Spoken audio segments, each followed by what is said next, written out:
Hello students, last class में हमने new chapter start कर दिया था टिश्यू। और इस टिश्यू में हमने जो टॉपिक स्टार्ट करा था दिस इज प्लांट टिश्यू। अब प्लांट टिश्यू में जो हमने फर्स्ट टाइप ऑफ टिश्यू पढ़ना है हमको, जिसका क्लासिफिकेशन हमने किया था दिस इज मेरिस्टेमेटिक टिश्यू। तो हम आज की क्लास की शुरुआत पहले प्लांट टिश्यू से करने जा रहे हैं। और ये जो पहला प्लांट टिश्यू है उसका नाम लिख रही हूँ मैं आपके सामने, this is meristematic tissue. Okay, तो आपको कुछ पता है क्या इसके बारे में? हमें थोड़ी बहुत बातें तो पता है। हमें ये बात पता है कि मेरिस्टेमेटिक टिश्यू के अंदर जो सेल्स होती हैं उन सेल्स के अंदर क्या होती है? सेल्स होती हैं भाई, लुक हियर। तो ये जो सेल्स होती हैं इन सेल्स के अंदर, मैं थोड़ा सा सही तरीके से लिख देती हूँ उसको, लुक हियर। इन सेल्स में क्या होती है जी? कैपेबिलिटी होती है। क्या कैपेबिलिटी होती है? कैपेबिलिटी टू डिवाइड होने की कैपेबिलिटी होती है। किसके अंदर? मेरिस्टेमेटिक टिश्यू की सेल्स के अंदर। तो चलिए हम सेल्स से जो स्ट्रक्चर तैयार होता है मेरिस्टेमेटिक टिश्यू का वो जरा जान लेते हैं। तो मैं स्ट्रक्चर आपके सामने बनाने जा रही हूँ, देखिएगा ध्यान से। मेरिस्टेमेटिक टिश्यू की सेल्स ऐसी होती हैं, जैसे जो शेप मैंने आपके सामने बनाया है, आप इसे हेक्सागोनल भी बोल सकते हैं और पॉलीगोनल भी बोल सकते हैं। ओके, इसमें प्रेजेंट होता है एक बहुत ही बड़ा सा न्यूक्लियस, और इस न्यूक्लियस के साथ में एक बहुत ही dense abundant cytoplasm. Is it okay? ये साइटोप्लाज्म प्रेजेंट है। हम प्लांट टिश्यू पढ़ रहे हैं, इस बात को भूलिएगा मत। और अगर ग्रुप ऑफ सेल बन जाए, ये तो एक सेल बनाई थी, अगर ग्रुप ऑफ सेल बन जाए तो उस ग्रुप ऑफ सेल को ही हम क्या बोला करते हैं? उस ग्रुप ऑफ सेल को हम बोला करते हैं टिश्यू। क्या बोला करते हैं?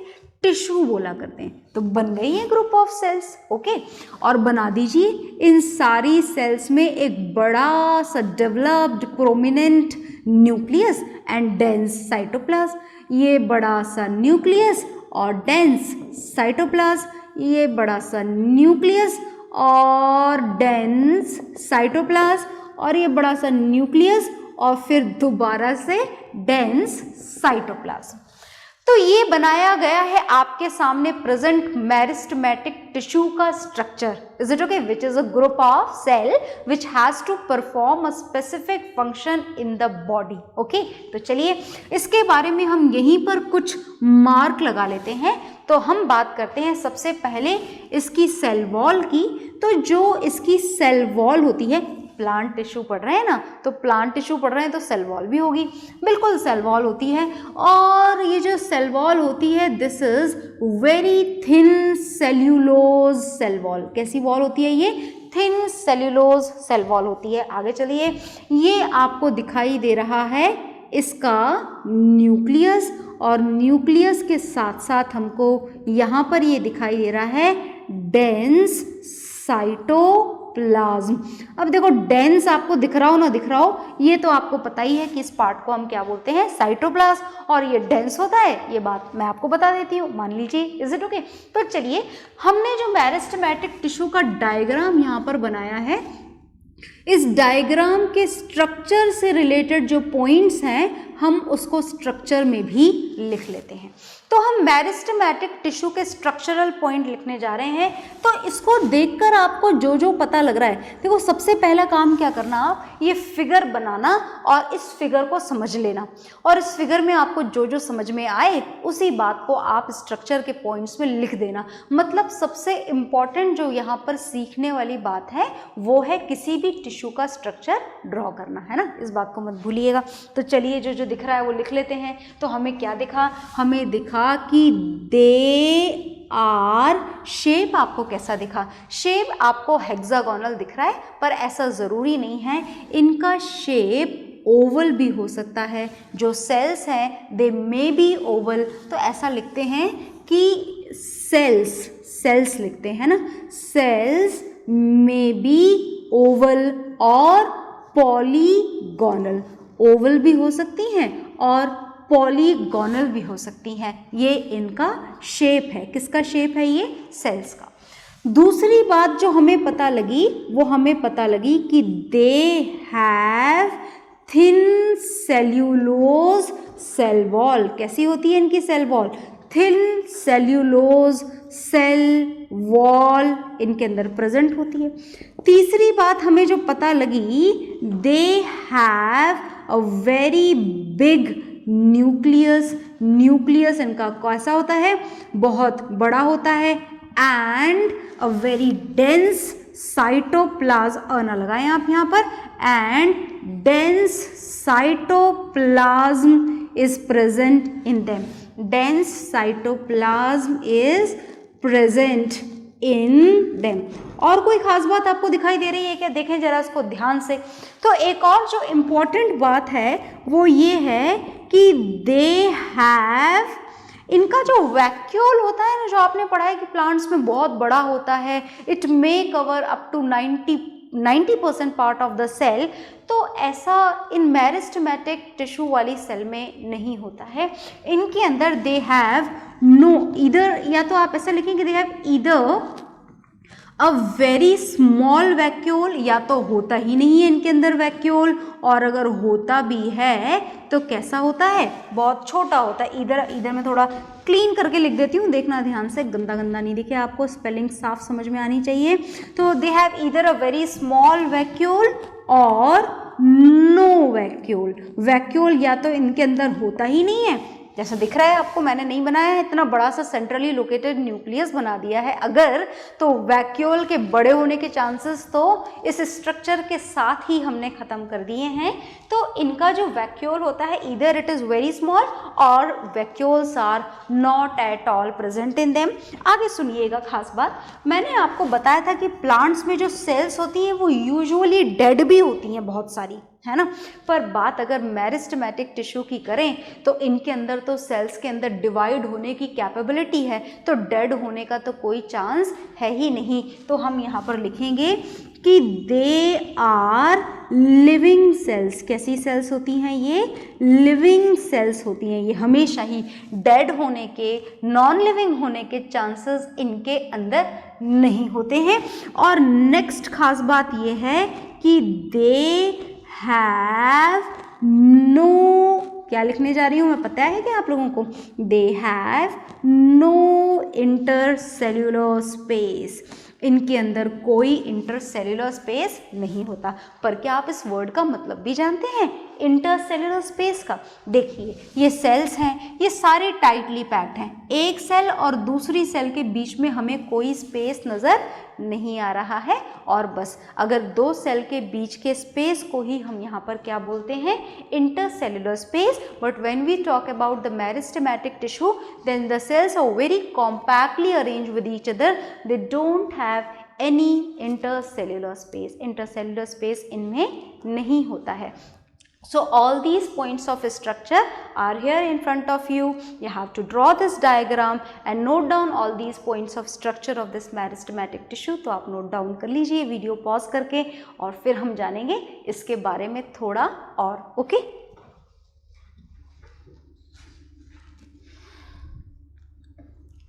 हाँ जी, तो आपने नोट डाउन कर लिया होगा, और नोट डाउन करने के बाद में अब हमें क्या जानना है? ये जो हमने जाना, ये तो मेरिस्टेमेटिक टिश्यू के बेसिक स्ट्रक्चरल पॉइंट थे कि सेल कैसी दिखती है, कैसी होती है, ये हमने जान लिया। अब हमने इस मेरिस्टेमेटिक टिश्यू को लास्ट क्लास में इसकी लोकेशन के हिसाब से 3 पार्ट्स में क्लासिफाई करा था। याद है क्या आपको वो 3 पार्ट्स जिसमें हमने इसको क्लासिफाई करा था? बिल्कुल याद होंगे आप लोगों को। हमने इस मेरिस्टेमेटिक टिश्यू को 3 पार्ट्स में डिवाइड करा था। उसमें जो मैं इधर से लिख रही हूँ, पहला जो पार्ट था वो था एपिकल मेरिस्टेमेटिक टिश्यू। सबसे पहले हमें कौन सा पढ़ना है? Apical meristematic tissue. बहुत ज़्यादा नहीं जानना आपको इस एपिकल या दूसरे और तीसरे के बारे में, पर फिलहाल सुनिए, सुनते जाइए। सेकंड जो मेरिस्टेमेटिक टिश्यू था आपका, वो था लेटरल मेरिस्टेमेटिक टिश्यू। कौन सा नाम है सेकंड नाम है लेटरल मेरिस्टेमेटिक टिश्यू। और जो तीसरा टिश्यू आपको पढ़ना है वो है inter calorie meristematic tissue. Inter calorie meristematic tissue. तो देखिए कि मैं आपको इसके बारे में समझाऊं उससे पहले प्लांट में आपको इसकी लोकेशन समझा देती हूँ। जो एपिकल मेरिस्टेमेटिक टिश्यू है ये प्रेजेंट होता है, रूट्स में भी प्रेजेंट होता है और शूट में भी प्रेजेंट होता है।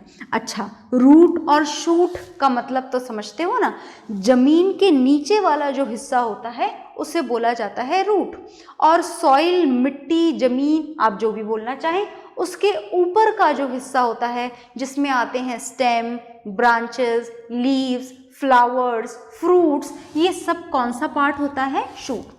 तो ये जो एपिकल मेरिस्टेमेटिक टिश्यू प्रेजेंट होता है ये रूट और शूट के टिप्स पर प्रेजेंट होता है। कहाँ पर प्रेजेंट होता है? रूट्स और शूट्स के टिप्स पर प्रेजेंट होता है।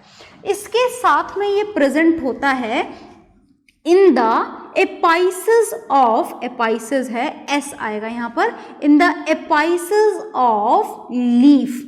लीफ के बिल्कुल कॉर्नर पे, जैसे ये लीफ है तो लीफ का जो ये वाला हिस्सा होता है ना, this is called as apices of leaf, so it is found there also. What is found there? Apical meristematic tissue. अब हम बात करने जा रहे हैं लेटरल मेरिस्टेमेटिक टिश्यू की। जो लेटरल मेरिस्टेमेटिक टिश्यू है it is present below the bark. Bark आप जानते होंगे, जो मोटे से स्टेम की जो ऊपर डेड सी लेयर होती है that is called as bark, और इसके जस्ट नीचे जो टिश्यू प्रेजेंट होता है this is lateral meristematic tissue. And third is intercalary meristematic tissue and it is present at the internodes। कहाँ पर प्रेजेंट होता है? ये इंटरनोड्स पर प्रेजेंट होता है। अब ये इंटरनोड्स क्या होते हैं वो मैं आपको एक और फिगर के थ्रू समझा देती हूँ। जैसे देखिए ये मैंने बनाया प्लांट का एक बेसिक डायग्राम, तो ये है शूट सिस्टम और ये है, इधर बना देते हैं हम थोड़ा सा, ये है इसका रूट सिस्टम और ये मान लीजिए आप ये है सॉइल। तो ये कौन सा सिस्टम है? ये है रूट सिस्टम जो सॉइल के नीचे प्रेजेंट होता है। ये कौन सा पार्ट है प्लांट का? ये है प्लांट का शूट पार्ट जो जमीन के ऊपर प्रेजेंट होता है। और ये हमने बनाई यहाँ से अटैच करके इसकी ब्रांचेस या फिर इसकी लीव्स, है ना, यहाँ पे और बना दें, ये हमने बनाई लीफ बना दी हमने यहाँ पर। आई बात समझ में? तो ये हमने बनाया प्लांट का एक बेसिक स्ट्रक्चर। अब हम इसमें तीनों टिश्यूज की लोकेशन को लोकेट करते हैं, तो चलिए करते हैं ये काम। ये है इस रूट शूट सिस्टम का बिल्कुल टिप, मतलब टिप पर कौन सा टिश्यू प्रेजेंट होना चाहिए? Apical meristematic tissue. ये है रूट और रूट का टिप, यहाँ पर भी कौन सा टिश्यू प्रेजेंट होना चाहिए? Apical meristematic tissue. और तीसरी लोकेशन ये है, क्या है ये, क्या बोलते हैं इसे? एपाइसेस ऑफ लीव्स। यहाँ पर भी कौन सा टिश्यू प्रेजेंट है? Apical meristematic tissue. तो एपिकल मेरिस्टेमेटिक टिश्यू की लोकेशन मुझे लगता है आपको समझ में आ गई होगी।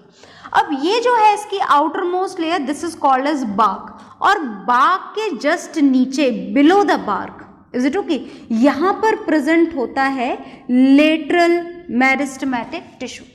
और ये जो जॉइंट्स आपको दिखाई दे रहे हैं जहां पर लीफ जुड़ी हुई है, is it okay, in joints पे प्रेजेंट होता है इंटर कैलरी मेरिस्टेमेटिक टिश्यू। कौन सा टिश्यू प्रेजेंट होता है? Inter calorie meristematic tissue. So this is the location of all these tissues present in the plant. मैंने आपको लोकेशन बता दी है और यहाँ पर लोकेशन लिख भी दी है, तो आप नोट डाउन कर लीजिए, फिर मैं आपको एक एक के फंक्शन बताऊंगी। ओके,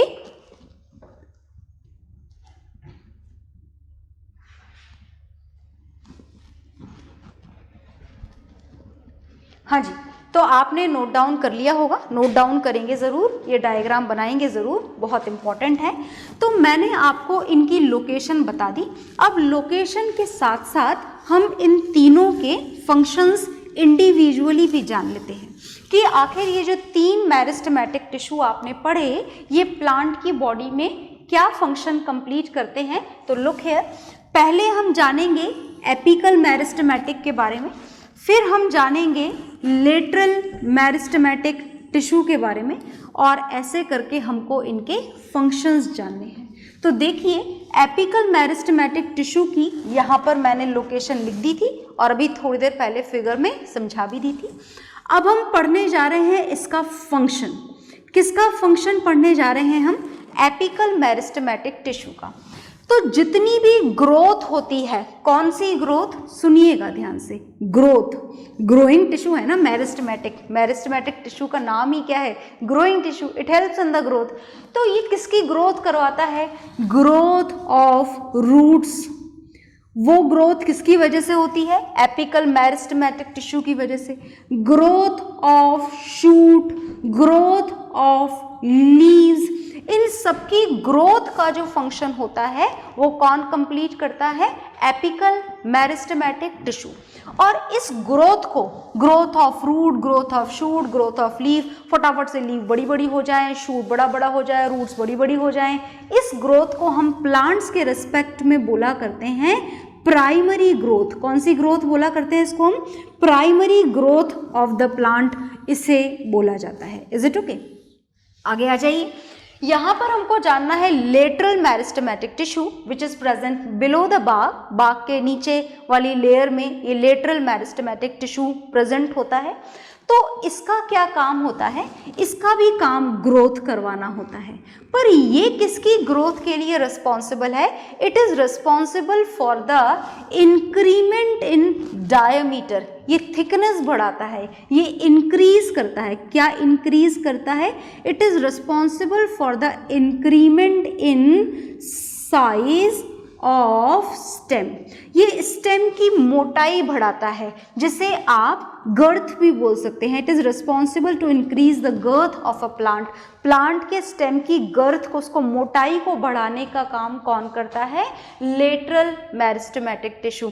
पढ़ा है ना आपने अपनी जीके की बुक में कि हर बार उसके स्टेम का एक सर्कल बढ़ जाया करता है, डायमीटर थोड़ा बढ़ जाया करता है, प्लांट का स्टेम थोड़ा मोटा हो जाया करता है हर साल till the end of the life of a tree.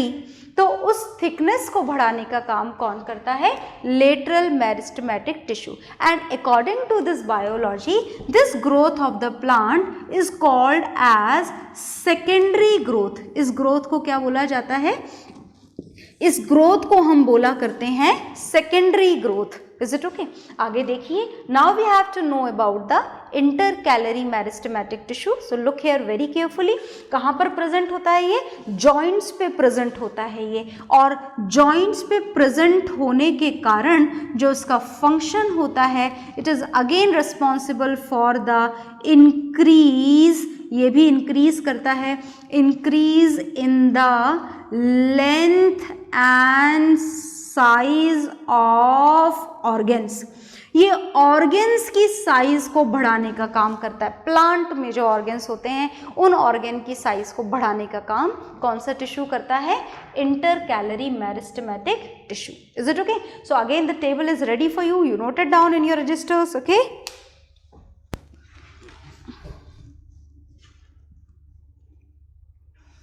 हाँ जी, तो आपने नोट डाउन कर लिया होगा। तो ये हमने इंडिविजुअल फंक्शंस देख लिए हैं। किसके इंडिविजुअल फंक्शंस देखे हैं? टाइप ऑफ मेरिस्टेमेटिक टिश्यू के, एपिकल का स्पेशली क्या फंक्शन होता है, और इंटरकैलरी का स्पेशली क्या फंक्शन होता है, और लेटरल का स्पेशली क्या फंक्शन होता है। Now we are going to write down their functions commonly.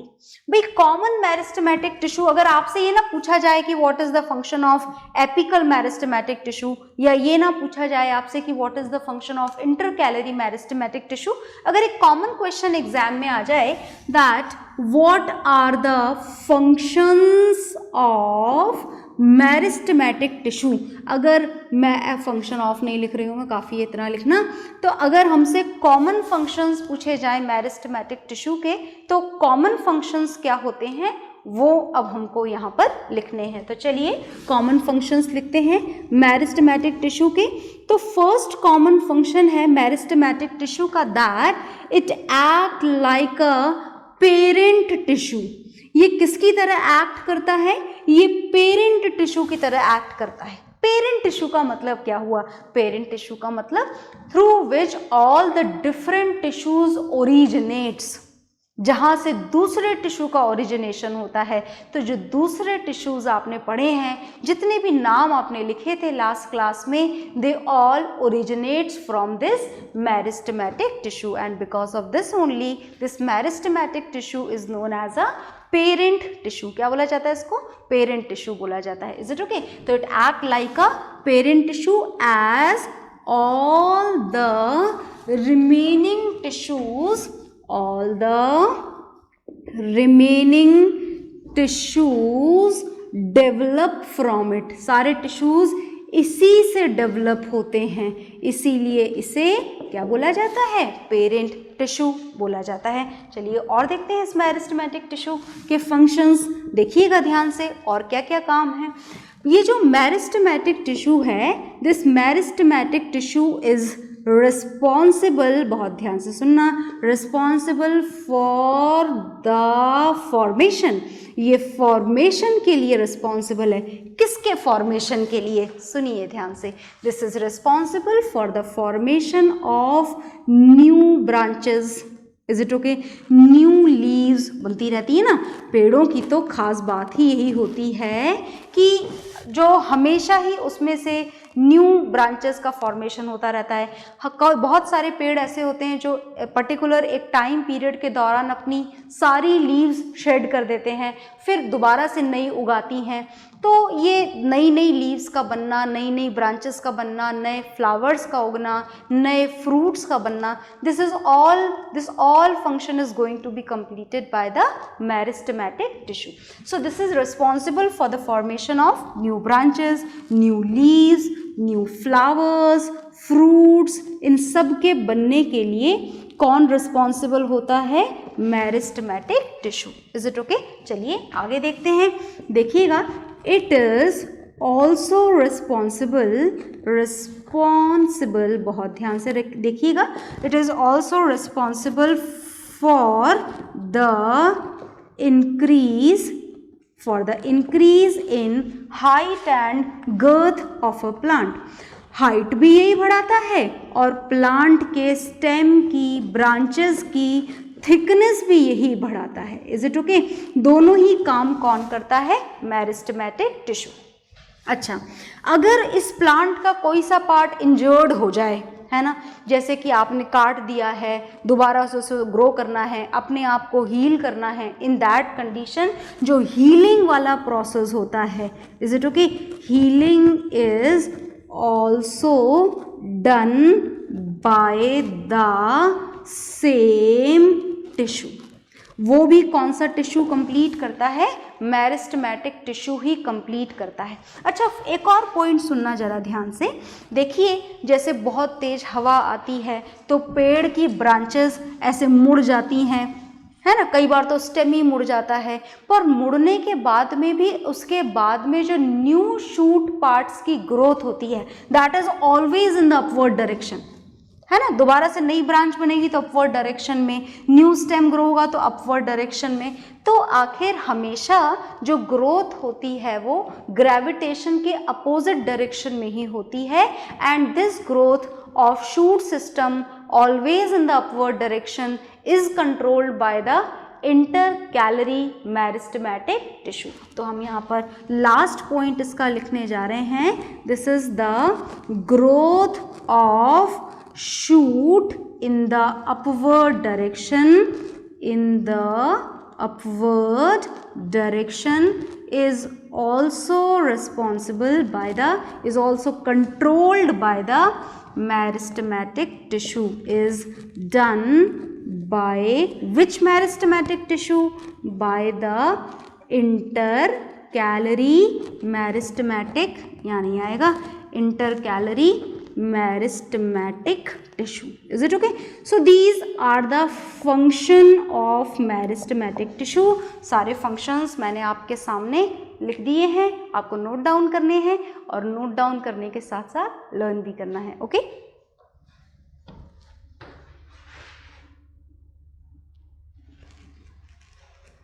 तो आप इसे नोट डाउन कर चुके होंगे. लर्न आपको साथ के साथ में करना है क्योंकि इस चैप्टर में लर्न करने के लिए बहुत सारा सिलेबस है. ओके तो इसके बाद हम लोग पढ़ेंगे नेक्स्ट क्लास में permanent tissue which is there in plants. Okay bye everyone.